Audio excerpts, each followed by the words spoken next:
radio, did some hockey and basketball, and then didn't do anything for 15 years until we were working with New York City Fleet Week, and we invited sailors and Marines up to our town's Memorial Day parade. We sent out a press release to our radio station in New Rochelle. They called me and said, call in and talk about it.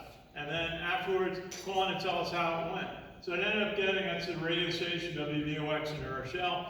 Ended up that they asked me to do a radio show, which we've been doing for 13 years now. Every Monday at 2:30, half an hour, we tell the story of veterans and people in the military. And there's my colleague, Jack McGurk, in the studio. We're there Monday. And just wonderful. We've been doing it 13 years now. And what it led to is one day we had a little extra time. And I said, hey, West Point's got a football game this weekend. So let's call him up. We had a fellow call in named Bob Beretta. Did a nice talk. At the end of it, he said, if you come up to the game, you could sit in the post-game press conference with the coach and the players. And I say, we haven't missed a post-game since.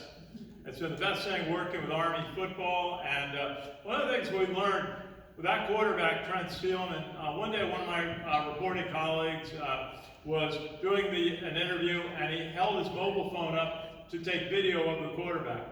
And so we started doing video. One of the people we talked to at West Point, Mark Esper, you've heard of them. A lot of VIPs and people in the military, just great people, great Americans we meet, get the chance to meet. When Army won the Commander-in-Chief Trophy, we got a chance to go to the White House with them and did video of that. That'll all be in my book when it comes out, about how we got into the White House. We went to the Pentagon after that for a pep rally. And we also, I put this in for Jason, when Army went to Fort Worth for the Armed Forces Bowl, we got a chance to go to the F-35 factory, which is in Fort Worth, and see America's most expensive defense project, and the great F-35 being made. We also covered college basketball at Iona, went to the NCAA tournament. That's also been in my book, and we had some fun with that, dealing with the NCAA. And then I was almost going to give up covering college basketball until this guy arrived on the scene to coach Iona, where I went to graduate school, and that was Rick Pitino, who's a Hall of Fame basketball coach, of course, and we never miss a Rick Pitino press conference. He's been very gracious, helpful to me, and you learn something every time. He always talks about defense.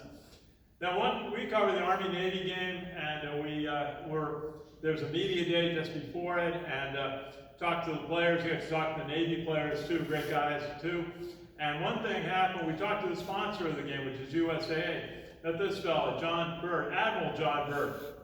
And I asked him what he did in the Navy. He said, commanded a nuclear submarine. Then we started talking about the reputation of USAA for great customer service, taking care of military families. And something clicked that I was doing a business interview. And it led to doing a blog, a video blog, which now has over 700 episodes. And we do it, Zoom really helped us with it. The fellow on the left we talked to, he's in New Zealand, and Bruce Beagle. And we talked to a lot of professors. That's Ruth Stevens from NYU. And we're able to talk to really about digital marketing, banking, insurance.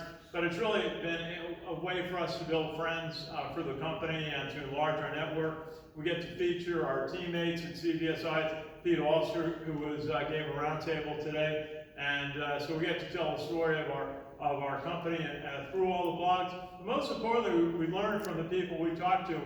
And then we went big time. We called Jason and did an interview with him. We've done a bunch, and Eric, and so, that's kind of getting on the big stage, dealing with these guys. And so it's been a lot of fun with that. And, that fellow is going to be the president, the national chairman of the Independent Bankers Association next year, Derek Williams, we talked to. But it's all about relationship building. And I always find the first talk with somebody is generally kind of get acquainted, but if something happens, it's an issue, you can call them back. And what we say is don't try to be NBC, just let people tell their story, and building content, it helps us build content we place these things on LinkedIn and Twitter, and but it really helps us prepare for the big stage. And so there's two words at West Point they say all the time, and it's beat Navy. And so we'll be there on Saturday to cover the Georgia State Army game. You can watch on the CBS Sports Network. Good to see you. Thank you.